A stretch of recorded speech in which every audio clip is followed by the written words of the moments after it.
In Pokemon, there's a lot of things that can determine whether a Pokemon is good or bad, and not the least important of those things are the Pokemon stats. Stats are basically what gives a Pokemon 90% of its identity. While the typing, ability, and movesets do matter quite a bit, the stats are really what determines whether a Pokemon will sink or swim. However, this isn't always the case. There are actually quite a few Pokemon that manage to defy their low stats and end up seeing competitive relevance. So today, I want to talk about Pokemon that are good despite their bad stats spread. Let's just get right into it. If you guys enjoy, leave a like, subscribe, check out the Patreon, become a YouTube channel member, hype the video, all of that. And hey, you definitely want to subscribe because at 300,000 subscribers, I'll be ranking every bench in Lumio City. Let's just begin.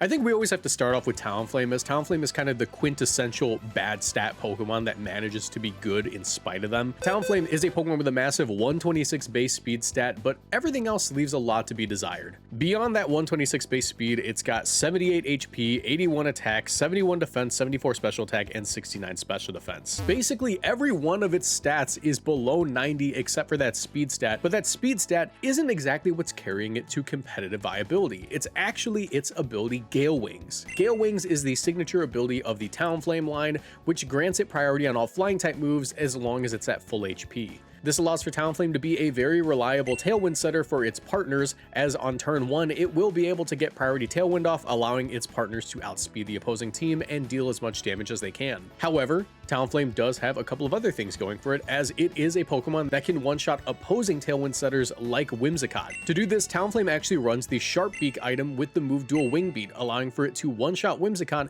as Dual Wing Beat hits twice for super effective damage, bypassing Whimsicott's Focus Sash. To use Talonflame effectively, you do kind of have to bulk it out or go for as much damage as possible, so there have been a few different ways to run it, but as of Generation 9, the most common sets are running a decent amount of bulk with the moves Will-O-Wisp, Quick Guard, Tailwind, and either Dual Wing Beat or Brave Bird. Will-O-Wisp allows for Talonflame to burn opposing physical attackers, reducing their damage output, meaning that its bulk takes it a lot further. And while it doesn't have the greatest attack stat, the Sharp Beak item does allow for its Adamant Brave Birds to do a lot of damage. It's a pretty surprisingly strong and hard-hitting Pokemon despite its low stats, as Brave Bird just hits that hard. Typically, Talonflame does have to run Terra Ghost in Generation 9, which allows it to avoid getting faked out on turn 1, but even though it's a little bit of a Terra sink, it is able to be used at a high competitive level, leading it to even having a few regional championships in that generation.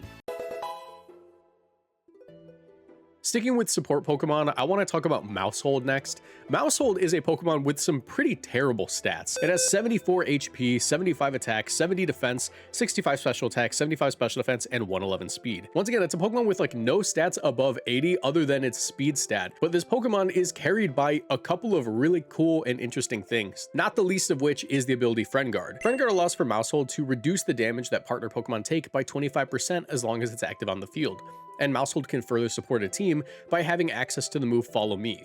Follow Me allows for Maushold to redirect all attacks into itself and protect its partner Pokemon. But Maushold also is able to take advantage of that high speed stat with a couple of really great moves. Taunt is good for stopping opposing support Pokemon from using Follow Me, Trick Room, Tailwind, whatever they want to do. Helping Hand allows for your partner Pokemon to deal more damage, and Super Fang allows for Maushold to combo with its partner Pokemon, as Maushold will likely move first, cutting the opponent's HP in half, and then letting the partner Pokemon take the KO. But Maushold can even go on the offensive.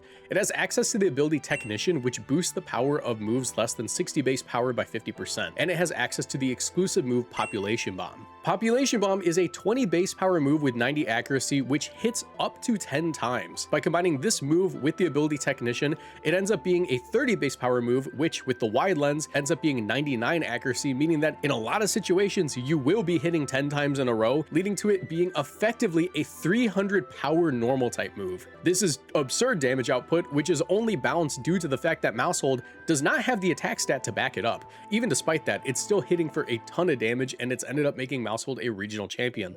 This channel is partnered with Gamersupps. If you want to support my work and get great tasting drinks, you can order Gamersupps through my link in the description down below, or with code Moxie boosted at checkout for 10% off. Gamersupps is a caffeinated product that I recommend only to my 18+ viewers, but my link will send you to their caffeine-free product section just in case. Every product purchased through my link supports my channel financially, so I'd really appreciate the support. Now back to the video. Now that we've talked about support Pokemon, I want to talk about Pokemon that hit really, really hard despite having bad stats. And of course, the poster child of this is Dracovish. Dracovish is a Pokemon with some pretty unimpressive stats. It's got 90 HP, 90 attack, 100 defense, 70 special attack, 80 special defense, and 75 speed. While it is a water dragon type, which is a really good defensive type, although not great offensively, Dracovish would, on paper, struggle to do basically anything. It is a physical attacker with only 90 attack, only passable bulk, and mediocre speed. So what makes Dracovish strong? Well, for those of you who didn't play Generation 8, it's a move called Vicious Rend. Vicious Rend is an 80 base power water type physical move that will double in power if the user attacks before their opponent. This means that if Dracovish manages to move first either from Trick Room, Tailwind, a Choice Scarf, naturally outspeeding the Pokemon, or any other condition, it's going to be hitting for massive damage. 160 power is stronger than Hyper Beam, and this only further gets boosted by Dracovish's ability, Strong Jaw. Strong Jaw boosts the power of biting moves by 50%, which Vicious Rend just happens to be. This means that Vicious Rend goes from an 80 base power attack to a 120 base power attack, and then when it moves first, a 240 power attack. Giving Dracovish a Choice Scarf is more than enough to make it one of the most threatening Pokemon on the field, as it can one-shot even resisted Pokemon. But if you don't want to go for the Choice Scarf play and end up having more flexibility in what moves you can use, you actually drop the Choice Scarf in exchange for a Choice Band, further increasing your damage. However, now you're not going to be outspeeding a ton of Pokemon. So the alternative is to run the ability Sand Rush. Sand Rush makes it so Dracovish is a threatening weather Pokemon in Sandstorm. Sand Rush will cause Dracovish to have double speed as long as Sandstorm is active, and that Choice Band basically makes up for your Vicious Rend no longer having the Strong Jaw boost, having pretty comparable damage and still one-shotting a majority of Pokemon in the metagame. So yeah, Dracovish is just really broken. I already talked about Araquanid in the last video, so congrats on making it to 2 videos in a row, but Araquanid is carried by its ability Water Bubble. Araquanid has the base stats of 68 HP, 70 attack, 92 defense, 50 special attack, 132 special defense, and 42 speed. Basically, it does nothing. It would effectively do nothing if it weren't for its ability. Water Bubble allows Araquanid to have double power on all of its water type moves, meaning that Liquidation goes from 85 base power to 170 base power, and Scald goes from 80 base power to 160 base power. This ability also grants Araquanid a burn immunity, and it gives it a resistance to fire type attacks. This is like 3 abilities in one, and it's the reason that Araquanid is able to do half the things that it wants to do. Araquanid's also a Pokemon with a decent amount of support moves, including Infestation to lock opposing Pokemon in, and Wide Guard to prevent spread moves from hitting your partner Pokemon. It's a really threatening Trick Room sweeper that has seen competitive success and even won the World Championships in 2018. And I don't want to spend too much time on it because we talked about it in the last video, so. Alolan Marowak is a really fun case because its stats are actually just awful. Have you ever looked at Marowak's stat spread? It's really, really bad. Marowak has 60 HP, 80 attack, 110 defense, 50 special attack, 80 special defense, and 45 speed. That is once again a nothing Pokemon, a Pokemon that can achieve nothing. However, it's not carried by a move or an ability or anything, it's carried by an item. The Thick Club is Marowak's signature item. All this does is grant Marowak double attack. This is like having the ability Huge Power as an item. Alolan Marowak is especially strong in competitive Pokemon because it is a Ghost Fire type. This means that it can be a physical attacker who is immune to burn and fake out flinches. It's able to deal massive damage to a lot of Pokemon with Stab Flare Blitz, which it can even take no recoil from due to its ability Rockhead, and it has the exclusive move Shadow Bone, which is one of the best Ghost type moves in the game, as it's just a reliable physical ghost attack that does more damage than something like Shadow Claw, and even has a chance to lower the opponent's defense stat. But Marowak even functions as a pseudo support Pokemon because of its ability Lightning Rod. Lightning Rod redirects all attacks into Marowak and gives it a special attack boost. This is a special attack boost that ultimately does nothing for the Pokemon because it is a physical attacker, but it's been a popular choice in certain formats because of its ability to redirect attacks from the likes of Regieleki and Tapu Koko for partner Pokemon. Under Trick Room, Marowak's just a menace. It even has Swords Dance, and if you run the Rockhead Swords Dance Flare Blitz set, it's going to pick up KOs. It is a ridiculously strong Pokemon.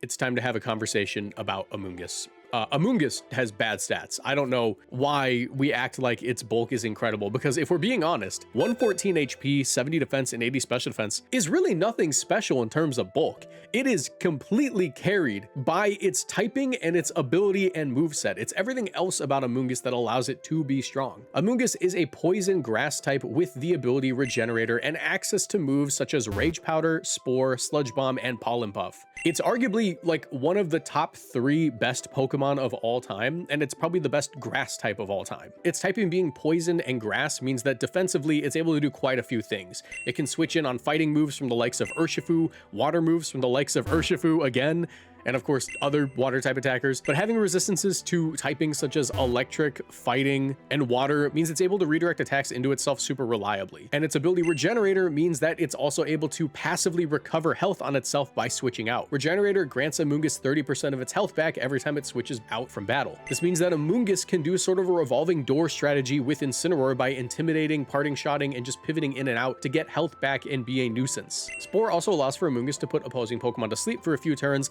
meaning that they're just sitting ducks for its partner Pokemon. And of course, it got access to the move Pollen Puff in recent generations, which honestly I think is one of the best moves of all time. It's a bug type attack that is 90 base power, but even though that on paper is still pretty strong, it's the other effect that it has that makes it really strong.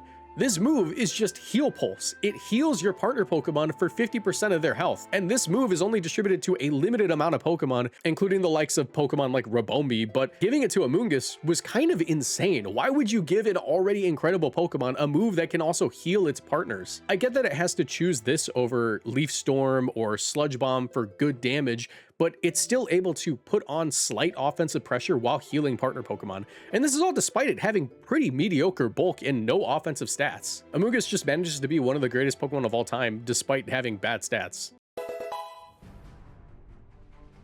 We're kind of in the grass type gauntlet here. Every Pokemon I'm going to talk about except for the last one is a grass type, because what I've come to realize is that the grass type might be the most adaptable type in the history of Pokemon. It just kind of does whatever it wants, and it makes it one of the best support types in the game. Whimsicott also has really bad stats. It has 60 HP, 67 attack, oh god, my hands are moving by themselves, 85 defense, 77 special attack, 75 special defense, and 116 speed. Again, this is like the 3rd Pokemon on this list with stats that are really low besides the speed stat, but it's not even the speed stat that makes Whimsicott so strong. It's access to the ability Prankster. Prankster grants Whimsicott priority on all of its non-damaging attacks, and Whimsicott has access to quite a few of them, not the least of which is Tailwind. Priority Tailwind, much like in Talonflame's case, allows for Whimsicott to set up Tailwind and double its partner Pokemon's speed, allowing them to attack first in a match. This is especially devastating in modern formats where Pokemon like Calyrex Shadow Rider and Chi-Yu are running around. But Whimsicott can also do a bunch of other annoying things. Fake Tears allows for it to instantly lower the opponent's special defense, letting its partner Pokemon take easier KOs, and it has access to the move Encore,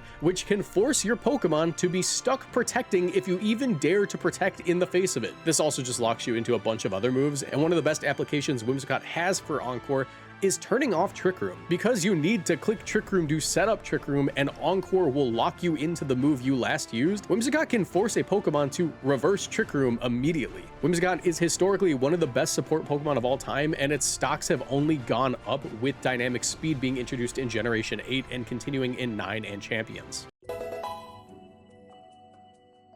Jumpluff is in a pretty similar boat. It also has bad stats in 75 HP, 55 attack, 70 defense, 55 special attack, 95 special defense, and 110 speed. But unlike Whimsicott, it's not here to click Prankster support moves. It just takes advantage of the ability Chlorophyll to use its support moves as though it had Prankster. Jumpluff is most often used on Sun teams alongside Eject Pack Torkoal and Charizard. Effectively, what Jumpluff will do is hit the field next to a Torkoal. Torkoal will use Overheat as Jumpluff doubles its speed with its ability Chlorophyll to use Tailwind. The Torkoal will then use Overheat, lower its special attack stat, Eject Pack out, and bring in Charizard.